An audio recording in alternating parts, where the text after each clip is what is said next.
रोकर मुस्कुराने का मजा ही कुछ और है, जिंदगी में कुछ खोकर पाने का मजा ही कुछ और है। जिंदगी में हार और जीत तो लगी ही रहती है, मगर हार कर जीतने का मजा ही कुछ और है। नमस्कार दोस्तों, मैं रंजीत प्रसाद आप सभी का स्वागत करता हूं अपने YouTube channel Ranjit Prasad CNC basic पर। दोस्तों, आज का वीडियो का टॉपिक है चेम्फर ऑन एंगल, यानी कि एंगल पर यदि कोई चेम्फर दिया हो तो उसका किस तरह से कैलकुलेट करेंगे, उसी के बारे में आज हम लोग फुल डिस्कस करेंगे। दोस्तों, आप लोगों को बता दूं कि इस तरह का वीडियो मैं पार्ट 80 में ऑलरेडी बना चुका हूं। यदि उस वीडियो को आप लोगों ने नहीं देखा तो जाकर के जरूर देखिएगा। पार्ट 80 में यहाँ पे रेडियस दिया हुआ है और इस वीडियो में यहाँ पे 2x45 डिग्री का चेम्फर दिया हुआ है, बस इतना ही अंतर है। ठीक है दोस्तों, तो चलिए वीडियो स्टार्ट करते हैं। दोस्तों, ये ड्राइंग आप लोग को साफ साफ दिखाई दे रहा है। यहाँ से यहाँ तक इसका डाया 60 दिया हुआ, यहाँ पे इसका एंगल 30 डिग्री दिया हुआ और यहाँ पे इसका चेम्फर 2x45 डिग्री का। ठीक है दोस्तों, और यहाँ से यहाँ तक इसका टोटल डिस्टेंस 30 दिया हुआ।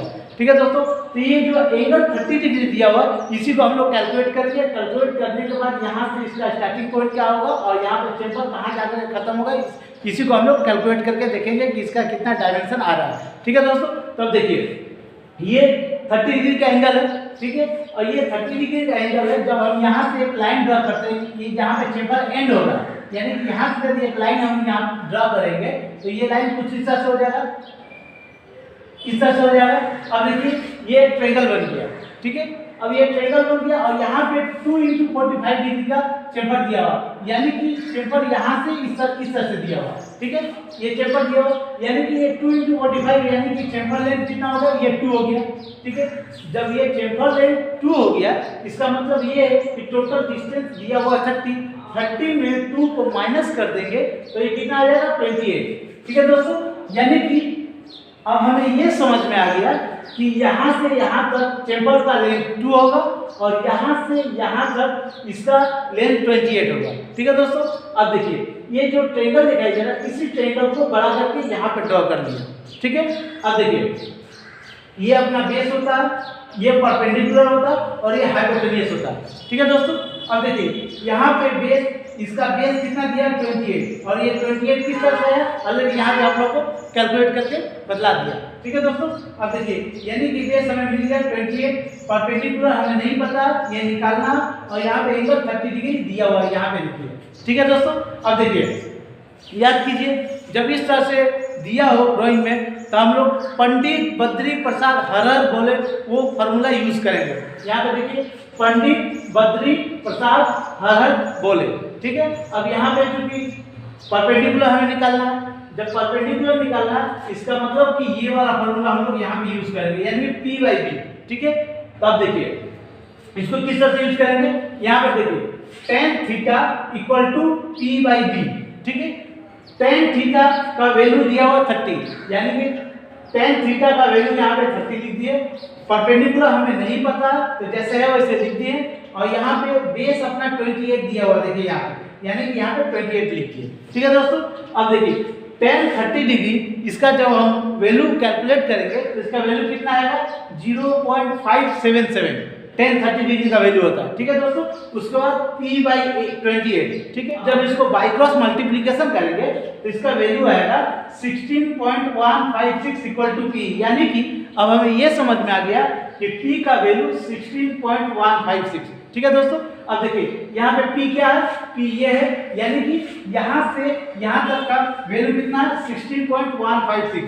तो ये 16.156 ये जो वैल्यू है, यानी कि ये इस वैल्यू को यदि हम डायमेट्रिकली निकाले तो इसको 2 से मल्टीप्लाई कर देते हैं।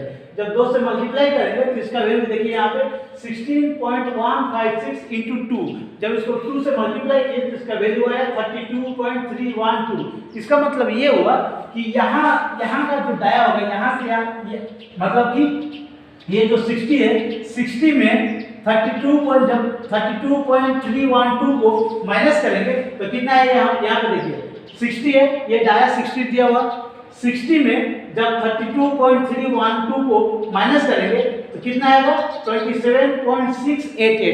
ठीक है दोस्तों, यानी कि ये जो डाया है यहाँ से लेकर के यहाँ तक इसका जो डाया निकला कितना, 27.688। ठीक है दोस्तों। अब देखिए, अब यहाँ पे चेम्पर 2 × 45 डिग्री दिया हुआ, ठीक है, 2 × 45 डिग्री दिया हुआ, यानी कि ये डायमीट्रिकली हमें कैलकुलेट करना है, तो 2 का डबल कितना होता है 4 होता है, यानी कि 27.688 में 4 माइनस कर देंगे, क्योंकि ये 2 का चेम्बर दिया हुआ, 2 mm का चेम्बर दिया हुआ, 2 mm का डायमीट्रिकली 4 हो जाता है, इसलिए यहाँ पे 4 माइनस किया।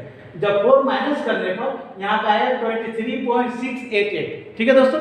इसका मतलब ये हो गया कि यहाँ से जहाँ से चेम्बर स्टार्ट होगा इसका डायमीटर कितना हो गया 23.688, यहाँ से अपना चेम्बर स्टार्ट होगा, यहाँ से चेम्बर स्टार्ट होगा, कहाँ तक जाएगा इसका, ये जाएगा कहाँ तक 27.688, और ये 27.688 किस तरह से है अभी आप लोगों को कैलकुलेट करके बदला दिया, ठीक है दोस्तों। अब यहाँ से चेम्बर लगाते हुए यहाँ पर आएगा, यानी कि इस डायर पर आएगा, और यहाँ से टेपर बनाते हुए ये जाएगा 60 डायर, ठीक है दोस्तों। तब ये कैलकुलेशन आप लोगों को समझ में आ गया। अब आइए इसका एक्स और जेड में इसका किस तरह से कोऑर्डिनेट निकालेंगे और इसका वैल्यू किस तरह से लिखेंगे, आइए यहाँ पे देख लेते हैं। देखिए ये एक्स और ये जेड है, यहाँ पे कोऑर्डिनेट नंबर देखिए, ये इसमें टोटल कितना कोऑर्डिनेट हो रहा है 1 2 3, यानी कि टोटल 3 कोऑर्डिनेट हो रहा है, ठीक है, टोटल 3 कोऑर्डिनेट होता है। कोऑर्डिनेट नंबर 1 में x का वैल्यू होगा 23.688, 23.688 ये किस तरह से आया देखिए, अभी यहाँ पे आप लोगों को कैलकुलेट करके दिखाया था कि 23.688 किस तरह से आया, यानी कि चेम्बर अपना स्टार्ट होगा 23.688 और जेड का वैल्यू 0, यानी कि जेड यहाँ पे अपना 0 हो जाएगा, ठीक है। अब कोऑर्डिनेट नंबर 1 से कोऑर्डिनेट नंबर 2 पर जाने के लिए x का वैल्यू कितना होगा, x का वैल्यू होगा 27.688, यानी कि 27.688, यहाँ देखिए यहाँ पे कैलकुलेट करके आप लोगों को समझाया था कि 27.688, यानी कि कोऑर्डिनेट नंबर 1 से कोऑर्डिनेट नंबर 2 पर जाएगा, x का वैल्यू होगा 27.688 और z का वैल्यू होगा -2। -2 क्यों होगा, क्योंकि यहाँ पे 2 mm का चेम्बर बनाना है, ठीक है, और टूल अंदर की तरफ जा रहा है, इसलिए यहाँ पे वैल्यू माइनस में होगा, ठीक है दोस्तों। अब नेक्स्ट कोऑर्डिनेट नंबर 3, यानी कि टूल अब यहाँ पे खड़ा हो गया, ठीक है, टूल यहाँ पे खड़ा होगा, यहाँ से यहाँ तक जा रहा है, यहाँ तक जाने के लिए इसका डाया 60 दिया हुआ, यानी कि x का वैल्यू 60 होगा और z का वैल्यू -30 होगा। -30 क्यों होगा, क्योंकि यहाँ पे देखिए यहाँ से यहाँ तक इसका टोटल डिस्टेंस 30 दिया हुआ, इसलिए यहाँ पे z का वैल्यू 30 होगा। तो दोस्तों आशा करता हूँ कि ये कैलकुलेशन बहुत अच्छी तरह से आप लोगों को समझ में आ गया होगा। यदि वीडियो अच्छा लगा तो एक लाइक जरूर कीजिएगा, और यदि आप मेरे नए व्यूअर हैं तो चैनल को सब्सक्राइब कीजिएगा। दोस्तों इसी के साथ मैं आपसे इजाजत लेता हूँ, मिलता हूँ नेक्स्ट वीडियो में, तब तक के लिए जय हिंद जय भारत।